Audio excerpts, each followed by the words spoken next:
Hi, my name is Ralph Klisiewicz. I'm a muscle activation technique specialist. Muscle activation technique is a very specific non-medical method of assessing, improving, and maintaining muscle efficiency. This method was developed by Greg Raskow. You can learn about Greg Raskow and his philosophy at muscleactivation.com. The problem that we face as we exercise, play sports, or simply sit in positions that are very repetitive is that we develop mechanical compensations. These compensations can cause poor joint movements, and therefore these joint movements give us pain and stiffness. The goal of MAT is to restore mechanical balance at joints. With each MAT treatment, your joints will become more stable, and therefore your movement will become more fluid. The result, obviously, will be that the pain and the stiffness that you perhaps have been experiencing will dissipate. MAT is a very effective method at treating common joint pains like knee problems, shoulder problems, lower back pain, feet problems, and so on. But it really shines when preparing the body for exercise and sports. MAT can obviously help you move better and be more stable at joints. As you move better, naturally you will progress in your sports and exercise that you're doing much, much better.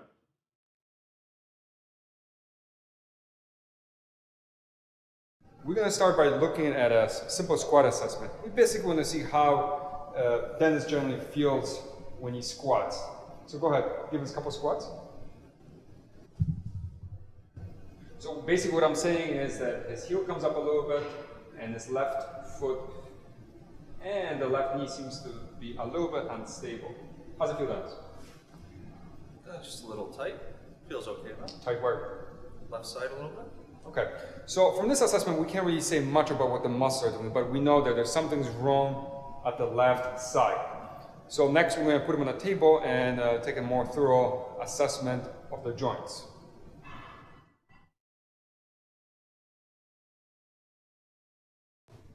The way MAT works, first we need to check ranges of motion to see if there's any asymmetry in the way these joints, one joint works relative to the other. As we saw in the squat test, he felt a little unstable. So first I'm going to check his hips. So Dennis, do me a favor. Rotate your leg in. Good. And Dennis, slowly rotate this leg in. So obviously this leg does not rotate as well as the other. So we have one sign of asymmetry.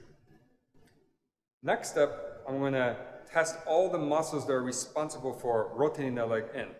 So let's start with this muscle. Lift your leg up, rotate in, hold this position. I'm going to push you lightly down. Resist, relax. So obviously it's weak. The next step is I'm going to treat that muscle. Basically, I'm going to give a light palpation at the attachment of the muscles. By doing so, I can restore the communication between the nervous system and a muscle, because the attachments obviously are rich in mechanical receptors.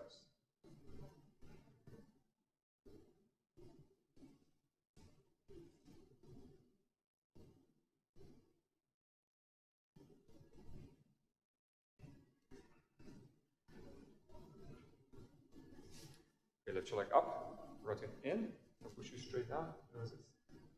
That's much better. Once again, we didn't make the actual muscle stronger, but we restored the communication between the muscle and the nervous system. As I palpate, the mechanical receptors get a little irritated and they send information to the brain, and basically, if there's nothing physiological wrong with the muscle, on the following test, the muscle will respond stronger.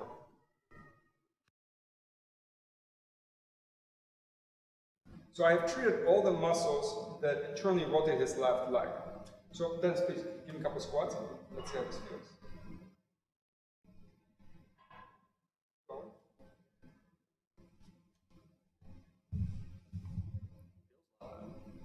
Right, and one thing that I do notice is that the heel stays on the left side, and the knee seems to be less wobbly. Does it feel any different? More stable. So there you are. After we treat the internal rotation on the left side, he seems to be a little bit more stable. Probably not perfect, but that's sort of the first step. And that's where we want to be in, that's exactly where we want to be at when we're treating somebody with muscle activation techniques.